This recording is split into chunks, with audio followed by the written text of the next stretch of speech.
मां तव्हां सां शेयर कयां थी पंहिंजा कुझु डिकोपाज प्रोजेक्ट्स।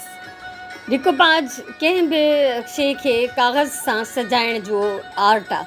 हे मुंहिंजो हिकिड़ो आइस्क्रीम जो दॿो हो जंहिंखे मां डेकोरेट कयो आहे पेपर सां, टिश्यू पेपर सां, ऐं उनखे पावा बि लॻाया त उहे पाणी जी बोतलुनि जा ढक हुया।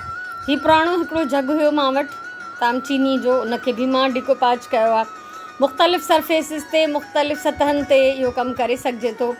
किचन मां ख़ाली थियल क्रैक पियल 2 मुंहिंजा बॉक्सिस जिन खे मां डेकोरेट कयो पेपर सां, उन्हनि जे ढक जे हिसाब सां मां उन कलर जो कागज़ इस्तेमालु कयो आहे। ऐं अॼुकल्ह इन्हनि में मां रखंदी आहियां पंहिंजा बटण, पंहिंजूं सिपियूं, कोडियूं, अहिड़े क़िस्म जूं नंढियूं नंढियूं शयूं।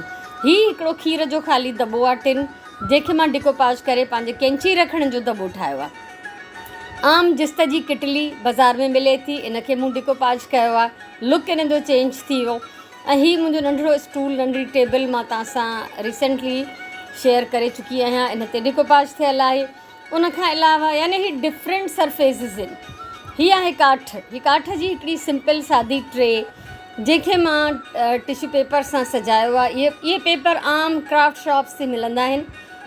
ऐं हीअ जेके शयूं मां तव्हां सां शेयर थी कयां, इन्हनि सभिनी जूं वीडियोज़ मुंहिंजे यूट्यूब चैनल ते मौजूदु आहिनि। नसरीन वफ़ाई जे नाले सां मुंहिंजो यूट्यूब चैनल आहे। हीअ पुराणी हिकिड़ी वुडन ट्रे ब्लैक कलर जी, जंहिंखे मां पेंट करे रिफ्रेश कयो आहे ऐं उनखां पोइ हिन ते डिकोपाज कयो आहे। हीउ पेपर मूंखे ऑनलाइन मिलियो हो, मूंखे ॾाढो वणियो त मां घुरायो। त इहे कुझु आइडियाज़ मां तव्हां सां शेयर करणु पई।